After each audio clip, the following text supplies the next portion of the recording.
নমস্কার বন্ধুরা, আমার চ্যানেলে আপনাদের সকলকে স্বাগত। আমি আজকে একটা পটলের, এখন পটলেই নতুন বেরিয়েছে, একদম কচি টাটকা পটলের আমি একটা নিরামিষ ইউনিক রেসিপি বানিয়ে দেখাবো। তার জন্য আমি যে পটল এইভাবে কেটে নুন হলুদ মাখিয়ে রেখে নিয়েছি। আর এখানে নিয়ে নিয়েছি সয়াবিন, ওটা গরম জলে অনেকক্ষণ ভিজিয়ে রেখে দুবার তিনবার করে ধুয়ে ভালো করে কেটে নিয়েছি।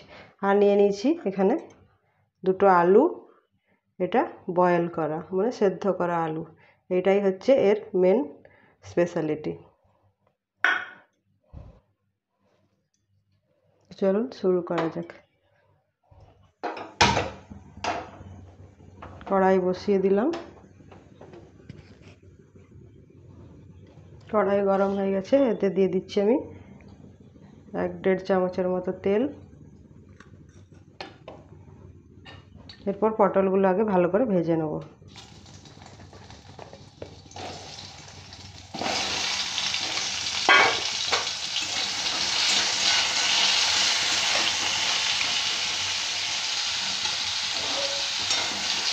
পটলগুলো লাল লাল করে ভেজে নেব।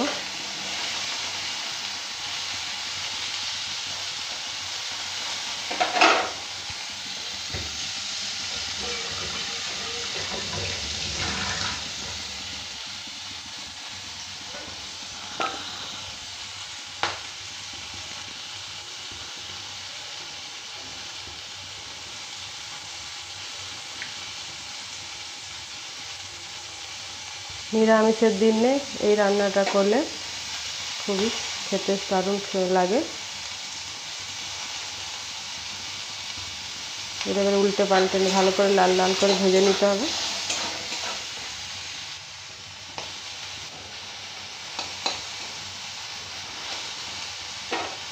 পটলটা ভাজা হতে হতে আমি একটু আদা বেটে নেব, আর বেটে নেবো একটু কাজু কিশমিশ আর 1 চামচ পোস্ত। বেশি দরকার নেই তো, 4টে কাজু আর কয়েকটা আছে কিশমিশ, আর হচ্ছে 1 চামচ পোস্ত, এটা বেটে নেব।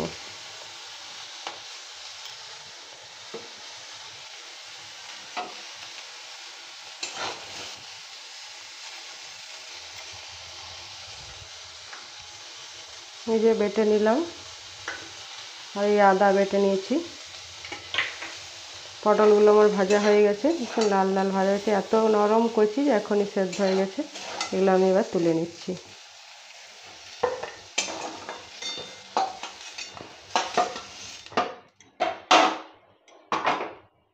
এবার ওই কড়াইতেই একটু তেল দিয়ে দেবো, দিয়ে সয়াবিনগুলো ভেজে নেব।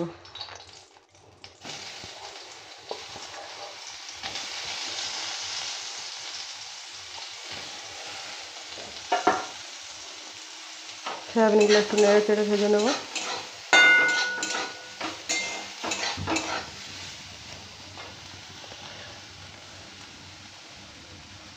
এটা একটা খুবই সাধারণ রান্না, কিন্তু তাও খেতে অসাধারণ লাগে, খুবই ভালো লাগে। এটা হয়তো সকলেই জানেন, কিন্তু আমি একটু নতুনত্বের মধ্যে অ্যাড করেছি, তাতে এর স্বাদ আরও দ্বিগুণ হয়ে গিয়েছে। তো দেখুন, আমি শেষ পর্যন্ত দেখুন কীভাবে করি। আর যারা যারা আমার ভিডিও দেখেন তাদেরকে অসংখ্য ধন্যবাদ। তো যদি আমার ভিডিওটি ভালো লেগে থাকে তাহলে অবশ্যই শেয়ার করুন, লাইক করুন এবং সাবস্ক্রাইব অবশ্যই করুন, তাতে আমি আরও নতুন নতুন রেসিপি আপনাদের সাথে শেয়ার করতে উৎসাহিত হব।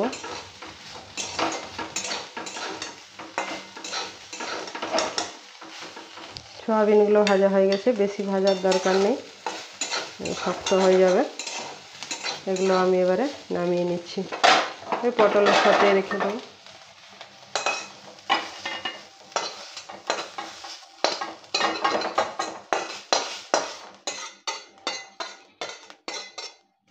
এই কড়াইটা কালো হয়ে গেছে, এটা আমি একটু ধুয়ে নিচ্ছি, নইলে আরও পুড়ে যাবে। কড়াইটা ধুয়ে আমি চাপিয়ে নিয়েছি, কড়াই গরম হয়ে গেছে। এরপর দিয়ে দেবো এর মধ্যে 2 চামচ তেল,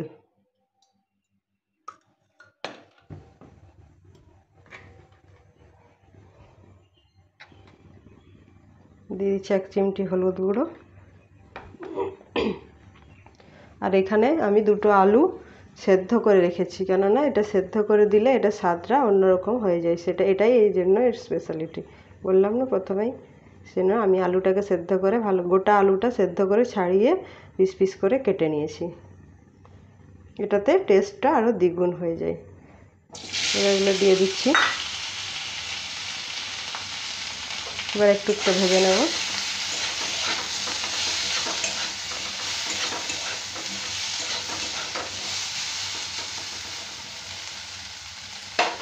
এখন এই নতুন নতুন পটল বেরিয়েছে, খেতে খুবই ভালো লাগে। আবার বিশেষ করে যদি এইভাবে রান্না করেন খুবই সুন্দর একটা টেস্ট হয়।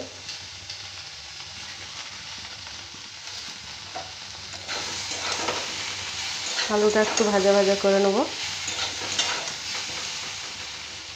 আমি এখানে বেশি কিছু তেল মশলা দিচ্ছি না। তেল মশলা দিলেই যে খেতে খুব ভালো হয় তা কিন্তু নয়। কম তেল মশলা দিয়েও যদি ভালোভাবে রান্না করা যায় খুবই টেস্টি হয় এবং ওটা স্বাস্থ্যের জন্য খুবই ভালো।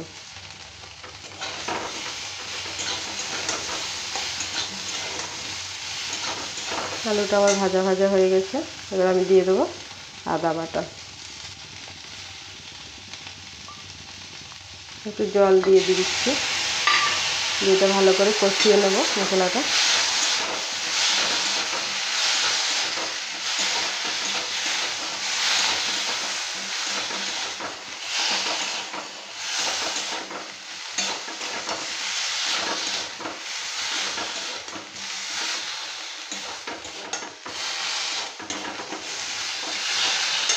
হয়ে গেছে। এরপরে দেবো আমি হলুদ গুঁড়ো। সবেই তো হলুদ একটু একটু দেওয়াই আছে, তাই পরিমাণ মতো হলুদ দেবেন।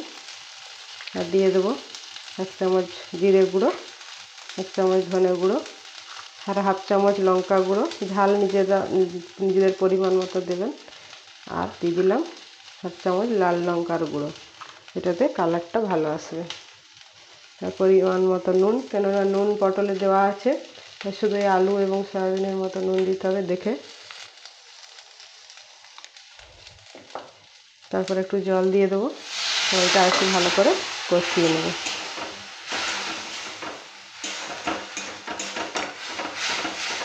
এবারে ভেজে রাখা পটল ও সয়াবিন ওগুলোও দিয়ে দেবো এর মধ্যে, ওগুলোও একটু কষিয়ে নেব। রান্নাটা আমার প্রায় হয়ে এসছে। আমি এখানে মাঝে ওই মশলাটা দিয়েছি, কিন্তু ভিডিওটা আমার কাট হয়ে গেছিলো, কখন কীভাবে আমি বুঝতে পারিনি। সেজন্য যেই মশলাটা বেটে রেখেছিলাম, কাজু কিশমিশ আর পোস্ত, সেটা দিয়ে দিয়েছি। দিয়ে ভালো করে ফুটিয়ে আর একটু ঢাকা দিয়ে দিয়েছিলাম, ঢাকা দিয়ে দিয়েছি। এবারে এই পজিশনে আছে, দেখতে কত সুন্দর হয়েছে। আমি এবারে এর মধ্যে দিয়ে দেবো একটু চিনি স্বাদের জন্য। আপনারা চাইলে এটা নাও দিতে পারেন। 1/2 চামচ চিনি। আর সবশেষে দিয়ে দেবো একটু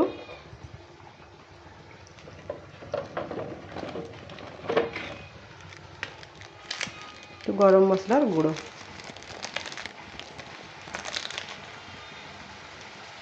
গরম মশলার গুঁড়ো আমার হয়ে গেছে। দেখুন কি সুন্দর দেখতে হয়েছে।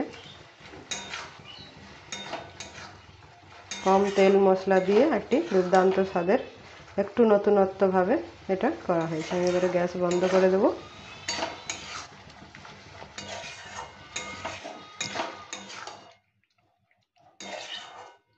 এবার আমি এটা নামিয়ে নিচ্ছি। দেখুন কত সুন্দর নিরামিষ এবং খুবই হেলদি এবং টেস্টি একটি ইউনিক রেসিপি।